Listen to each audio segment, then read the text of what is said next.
As you are all aware, I have been dealing with several battles in the Senate of Kenya. Some that have that started like 2 years ago. They started when I reported an issue of sexual harassment. And to be clear, what I reported is that I realized that my legislative agenda, I realized that my work in parliament, my activities in parliament, somehow they're being sabotaged and I'm having a difficult time. When I reflected on several things, I actually came to the conclusion that because I refused to participate in the sexual advances of the Clerk of the Senate, Jeremiah Nyegenye, so many things which are in control, either through his office or by proxies, were happening to me. This is on record. I did a personal statement at the floor of the House. What you saw after that is a woman who was being persecuted for speaking up. You saw a suspension motion that was brought 2 times. The first time they brought it to the floor of the House. They realized that I was present, and so I would be accorded 20 minutes to defend myself. The whole House, that is the leadership of the House, the Speaker, everyone was aware that because I'm a person who speaks and I am very fearless, at that first motion they decided it's probably a bad idea to try and suspend her when she's present, because her 20 minutes in the protected area in Parliament, she will spend it wisely and she will inform Kenyans of what is happening in this country. So what they did at that first motion, you will see the majority leader going on record saying that some of this dirty linen needs to be washed outside of the public spheres. And the majority leader, Aaron Cheriot, is on record saying that they are going to have conversations outside of the plenary, and that the matter, they assured me and they promised me that at the bare minimum, there will be investigations, and whatever it is that I was reporting will be looked into, and that there will be a conclusion where all parties will be able to take responsibility and move forward. That did not happen. As a matter of fact, the majority leader never picked my phone from that day until the next motion, which they basically made sure that I was absent, that I was not in Parliament. So I was in New York attending the Clinton Global Initiative. At that time, also the president and the whole State House delegation was in New York. So even anyone who could have intervened and brought it to the powers that be that something is going wrong, everyone was busy in the US. That is when they brought the motion to suspend me based on the report that I put that, hey, listen, there's an administrator, a senior person in Parliament, who is actually making my work so difficult because I have refused to participate in his sexual advances. Because I was absent on that day, automatically my 20 minutes of right of reply was lost because I was not at the floor of the House. So what happened is they passed it very quickly and I was suspended. I was suspended in absentia. You will hear many people saying that she was accorded time to come before the Powers and Privilege Committee to defend herself and substantiate the claims. That is not what happened. I reported an incident where I'm being harassed and where I am being treated unfairly. And what happened is that they charged me. They actually took my reports and charged me. They made it a charge. They said, we are charging Senator Orwoba for disrespecting Parliament by alleging that there is sexual favors for legislative agenda. So that is not being accorded. That is being charged. And immediately after that, they prosecuted it by the motion. And immediately after that, I was suspended. We have been in this country, so you have lived through these events. I was suspended. Much later, because I put out a point to speak about this to the media, the majority leader called me and said he's going to broker a truce because they were afraid of the things that I was going to say. And they said, you know what, if you at least apologize to your colleagues who you have spoken ill of, we will reduce the suspension. You have seen me on record apologizing and saying, while I was seeking my justice, there are some of my colleagues who I might have rubbed the wrong way. I apologized to them. I said, I'm sorry, I was busy trying to seek justice, but in that way, I might have either come off aggressive or what, but I apologize. What you see after that is them reducing a sentence and bringing it down to, I don't know how many days. Within that reduction of the sentence, of the suspension, I didn't know that I was not supposed to be paid a salary. I thought that when you're suspended, you're not paid a salary, right? So the next time you see me at the floor of the House, what is happening? They have prescribed an apology. The clerk was part of the team that sat down and prescribed the apology. That is why he inserted his name into the apology. And you see me at the floor of the House saying, no, I'm not going to read this apology, because my legal team had already told me that the clerk wants that apology so that he can take the apology back to court and say, in fact, her allegations are false. She even apologized for it. And if you go to the court proceedings, which are public, you will see that the clerk indeed, even after I gave the disclaimer, he indeed took the apology and used it in court for proceedings that are ongoing, saying that the fact that she apologized to me it shows you that she was lying. That is not true. I have reported an incident of sexual harassment. To date, there is a letter to Parliamentary Service Commission. The chair of Parliamentary Service Commission is the Speaker of the National Assembly. The letter is out there. He chose not to act on it. At the bare minimum, in any workplace, at least an investigation must be conducted. I have been saying that if you think I'm lying, let the travel report of the Senate be released.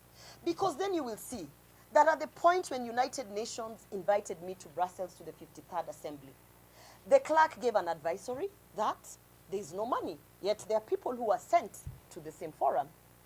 You will see this kind of shenanigans in terms of sex in exchange for trips, sexual favors in exchange for legislative agenda, sexual favors in exchange for all sorts of things, including office premises and locations. That is what I've been saying. Not one single entity has investigated this. I asked to be given the travel report, which is in the custody of the clerk of the Senate. He is the custodian of the evidence that will show you that there's a lot of favoritism towards certain senators. We are 16 nominated women senators in the Senate. We have 3 elected women senators. As the fourth estate, I challenge you to go and try and get data of how many of these people travel, how frequent they travel, why are they traveling, who is approving those trips. I challenge you to also go and find out all other kinds of favors, including why certain people, their bills are forever on the order paper, their bills and the legislative agenda is advanced, why certain people seem to have it easy in Parliament. I didn't want to take it there, but I respect the courts, I respect the judicial system. You are aware that the judgment of the defamation is out and that I have been fined 10 million for defaming the clerk of the Senate. I respect the judicial system. I know, because I am not new to the legal system, that there are many legal loopholes which criminals have been using to get these favorable judgments. Because they always say the law is an ass, right? There are many legal loopholes. And I understand and I know the legal loophole that the clerk of the Senate used. He made sure that he will influence that my motion to suspend me would come when I'm absent. Because if I'm absent, he knew that I must speak the truth. And if I speak the truth when I'm not in Parliament, he knew that he could take that video and take it for defamation. That is exactly the legal loophole that he did. So his whole evidence is based on a video that I did in response to an already public engagement. It was already in Parliament being discussed that the clerk of the Senate is fighting with Senator Orwoba because Senator Orwoba has said that the clerk of the Senate, you know, is making her life hell because he's not, I'm not playing ball. It was already in public through the parliamentary proceeding. He did not sue Parliament because he cannot sue Parliament. But he waited for me to respond because he knew that I had to respond, which I did. And that is the video that he took to take for the defamation. So I respect the process, the court proceedings. However, I don't agree with it, and that is why our country, we have an opportunity to appeal. So I have appealed, and I am appealing. And my legal team has taken it. Even the 10 million is absurd. It is meant to scare any member of parliament who thinks that they will wake up and say, this is true, this is happening. It is meant to scare any woman. Where we are today, and this is my message today, to women out there, all the women in Kenya, nobody is going to fight for you. You see some of us legislators going to Kericho to fight for the women who are working in the tea plantations. You have had the issue of sex for work. How can I go and fight for a woman in Kericho when I cannot fight for myself in parliament?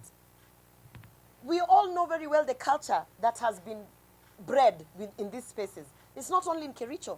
It is in EPZ. It is in all these workplaces. It is in our homes, where even our domestic staff members are subjected and put to a corner. We have seen politicians of high standing, veteran politicians, being told to turn around so that their behinds can be seen. We saw it the other day. The objectifying of women, it's become such a norm. Because if you raise your head and say, this is wrong, they suspend you, they illegally try to remove you from Senate, they hit you with a 10 million bill. But I want to say this.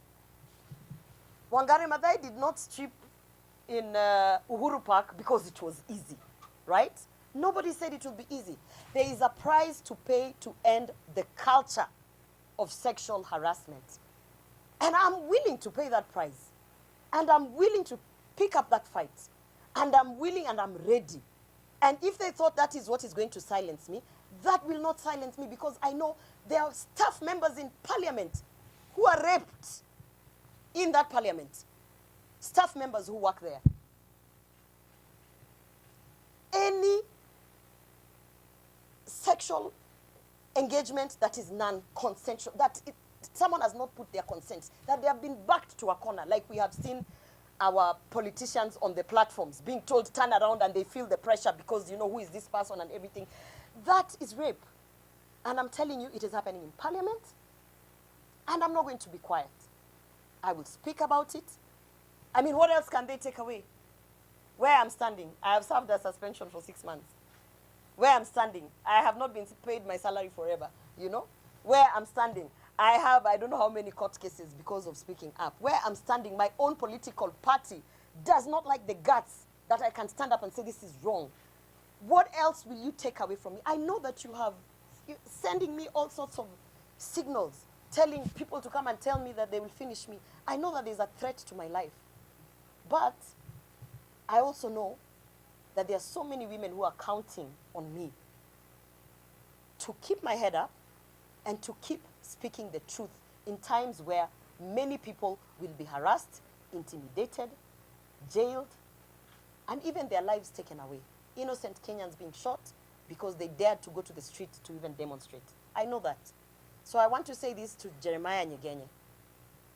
This is a battle that I will take to the end. Because what happened in parliament, to me, is just but the surface. The women in parliament are suffering. Take it from me. They are having to do things that they would otherwise not even speak up in public. And so therefore, it is just time to end that culture. I believe there's space for us to politic without all this sex for work nonsense. And if we can go out and fight for the women in the tea farms, in the industries, wherever, we have to start from the spaces that we are in. It is wrong. I will never conform to it. And so I remain strong. My legal team, thank you, my legal team, for the work that they're doing. We continue to fight the good fight. And as you can see, do I look defeated? I don't think I don't look defeated. So if they thought this would bring me down, again, I say it, as I've said it before, bring it on. The only thing that will end me here is that they will kill me. And that is a fight that we know we are ready. So in the event that I die, I want you to know that these are the battles that I am picking up and I am fighting, because I believe God put me there for a reason. So that is the long and short of it. Any questions?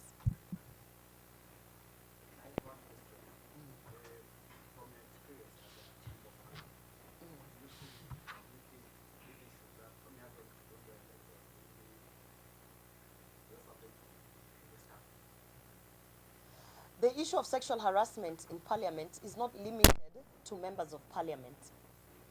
In fact, it is so rampant within the staff. When I mean the staff is we have staff members who are working for us there. And if they can do this to a senator, can you imagine an administrator trying to say that my boss tried to, put sexual advances and said if I want to travel, maybe I have to do ABCD? They cannot. It is a culture of silencing anyone who imagines that they can call it out. So it's rampant, it's there. I urge you to speak to the likes of Martha Karua and veteran politicians who have been in that house. They will tell you. It's not, I am not speaking from nowhere, it is there. And it has to be addressed. We don't have, I even asked the leadership to put a sexual harassment policy and safeguarding measure. For instance, I am reporting someone, but I'm reporting him to himself. How is he going to take action against himself? They don't even have a policy. There's no sexual harassment reporting, mechanism. There's no safeguarding of victims. So any member of parliament right now who is looking at me will not even dare say that I think I was given a road deal because of ABCD. They will shut them out, and that's not where we want to go as a country. Yeah.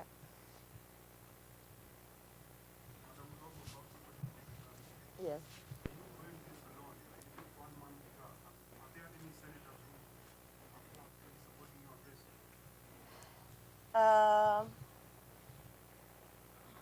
I have not only senators but members of the National Assembly who are supporting me. They are afraid because they have seen what is happening to me. Not everybody has the luxury to be able to say, if that's the assignment, I walk away. People have responsibility financially with families. So I understand their position. They're supporting me in the background. And I understand why they'll be fearful. So yes, there are. And I also want to inform you that there are cabinet secretaries who are supporting me because they have been in these spaces and they know exactly what I'm talking about. But you will not see them because they are afraid. They're afraid of the repercussions, which I totally understand.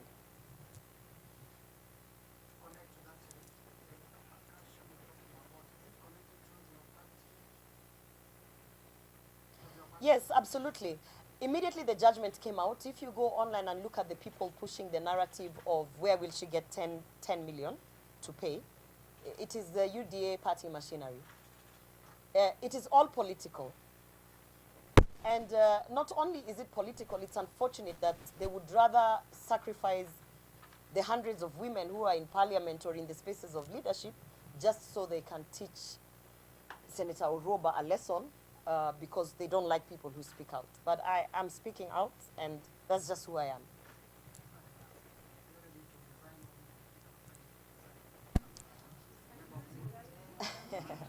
No, it's okay. That's a good question, yeah? This is what I feel. Every time you ask a person who is a victim of a circumstance that if they don't want to play ball, they should resign, what are you pushing? What notion are you pushing? Should I resign so that Nyegenya can continue harassing people in parliament? No, absolutely not. I'm not going to make it easy for criminals, rapists, murderers to continue doing whatever it is they're doing. In fact, God will be very ashamed of me if I resign so that they can now continue doing what they're doing. I don't think that is why we were put there. There is a purpose, and I believe the purpose is you are there to speak and ensure that those who have been having it easy, committing these atrocities, will actually, it's a stopgap measure. There's someone to say, no, we cannot continue with this. Otherwise, if I was to resign even before they suspended me and removed me, we would not be having this press conference.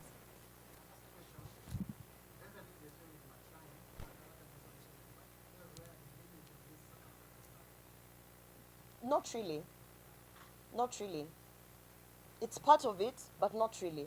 Because I've also spoken up against the fake jobs that Alfred Ntua is dishing out here. Yeah?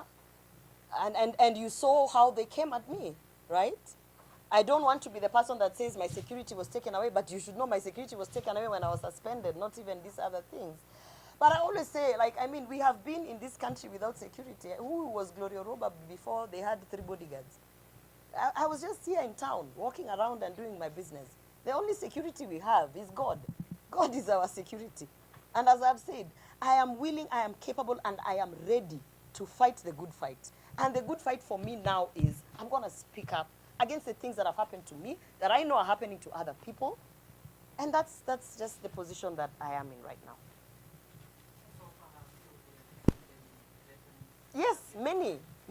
I've received many threats. Many threats. Every day I receive a threat. Every day I receive a threat to my life. My family has been threatened. Everybody around me has been, my staff members have been threatened. So we understand where we are in, but I also know that I cannot give in. Because if I give in, what are you people going to do? If I give in, what are the people in Kericho who are literally being raped in order to be given jobs? What are they going to do? So I can't give up. I can't give up, and I can't give in. So this is it. Salama. Do you have any evidence for sexual harassment? That's a good question, because they said I didn't substantiate. If you look at my report, I said, oh, this and this happened, and now because I refuse to play ball here, suddenly my trips are being cancelled. Suddenly my office is this and that. Suddenly there's this fight and that fight. And then I said, in fact, if you think I'm lying, why doesn't the clerk of the Senate, or the Speaker, just give to the public, give to Kenyans, the travel report? Because the first evidence is the travel report. If today Kenyans are told that these many billions of Kenya shillings have been spent by senators, don't you want to know who has been traveling, where they have been going, who they have been going with, how much they have been spending? That data is not rocket science. That is data that if it is put on the table here, we can say, hey, Senator Orwoba, how come all the time you're always traveling with so and so? And are you an expert in agriculture, security, sexual rights and reproductive health? Are you an expert in everything such that any trip that comes, you're the only person who can represent the Senate? You know? That is the first evidence. But who is the custodian of the evidence? It is the clerk of the Senate. He has refused, in writing, to give to the public and even to the Powers and Privilege Committee and even to the court the travel report, which will then also show you how much he spends, taxpayers' money. Because, you know, when you say sex for work, you have to understand it is a negotiation. The person in power has to have something to give. The thing that they are giving, which you don't see, is approvals of travel. The thing that they are giving, which you don't see, is your office can move from this corner to that corner. Which you don't see is we have an ad hoc committee. He sits in the Senate Business Committee, which also puts your work in the order paper. There's a lot of negotiations for you to get ahead with your legislative agenda. One of the things that I want to be put to the public for Kenyans to see is the travel report. It's a document that is just sitting there in finance. In fact, you should be able to see that Senator Gloria Orwoba, since she lifted the Bible, 2.5 years, this is how much she has spent on local travel, and this is how much she has spent on international travel. He himself, forget the people who are now being given the exchange, he himself should be able to tell you, this is how much I have spent on travel. Why is that a secret? Yet it is taxpayers' money. Because in that travel report, you can then be able to analyze the data and ask yourself, is Karen Nyamu an expert in everything? No. And ask yourself, is this other nominated senator so special that she's an expert in everything? And ask yourself, did even Senator Orwoba need to go for that trip? She knows nothing about ABCD. This is the accountability. And in that report is my evidence of, ever since I refused to play ball, you can even see from the travel that legitimately, the things that I have been called upon to speak and represent this country, they were not supported. Yeah, and now, so how do I produce evidence that where the clerk is the custodian of the evidence? Now, in that assumption, I cannot speak for the other senators, but I can speak for myself. And for myself, I'm not playing ball. And I'm asking you, go and audit. Ever since I said, no, I don't want to participate in this, go and audit how many of my things, legislative or otherwise, have actually been tanked.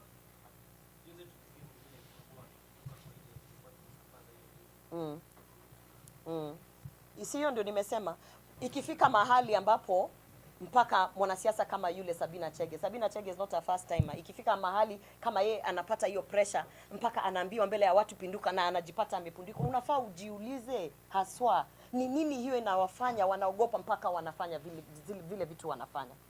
Kwa sababu Sabina Chege si mtu ambaye ameanza siasa jana. Sabina Chege hata kuna alikuwa mpaka sijui deputy party leader ama ni party leader wa Jubilee. Huyo ni mwanasiasa ambaye unasemaje kwa Kiswahili, veteran politician. Lakini inafika mahali mtu fulani anamwambia hebu penduka tuone pale nyuma vile ambavyo na anapenduka. Unafaa ujiulize ni nini kinafanyika pale. Inaanzia pale bunge, kwa sababu ikifika mahali, hapana, nataka uelewe, inaanzia mahali ambapo mtu anaweza kuambiwa kitu ya kwanza, kabla nikupe hii ofisi, hebu kwanza wewe ni mrembo fanya hivi. Unanielewa? Hiyo anakubali. Ya pili anakubali. Ya tatu, by the time amefika pale mbele ya watu anaambiwa penduka, vitu vingi vimefanyika huko nyuma. Unanielewa? Yeah, and that is what I'm saying, that culture, somebody has to say no. It has to end.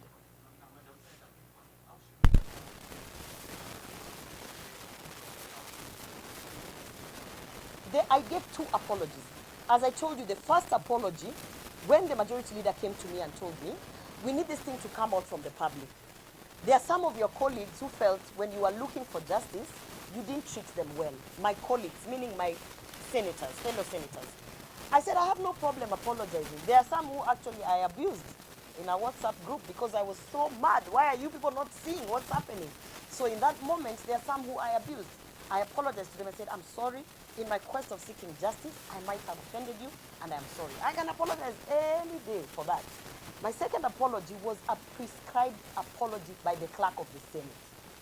He will come and deny it and say it is a committee that wrote it, but he supervises that committee. The secretariat reports to him. If I was suspended by the Senate as a house and the senators as my members, where does the clerk of the Senate and his name come into a prescribed apology? It was his generation. And when I refused to apologize, what happened is, thanks to Gen Z, thank you Gen Z, they saw the wrong in it, they made a lot of noise, and there was so much pressure to end it. So I said I must put a disclaimer. So if you listen to my apology, I start by saying, these are not my words. I did not write this. I'm only reading this because it is a procedure in Parliament, and therefore I go ahead to read it. But what Jeremiah Nyegenya does through his people that he pays, they remove the disclaimer, then they share the apology. That's what he did in court. He also took the apology and said in court, in fact, she apologized because she was lying. I have never lied, and I will never lie about a serious matter such as sexual harassment. It would be such a shame for anybody to lie about such a thing. Because going through this, a chance to feel that something is happening and there is an investigation, there's a policy, there's a safeguarding measure, at least so that even the women who are now very scared of speaking, they might not speak up, but they might get that relief that in the next 2 years or so, 25 months, they probably will not have to sleep with someone to change their office or something like that. Thank you.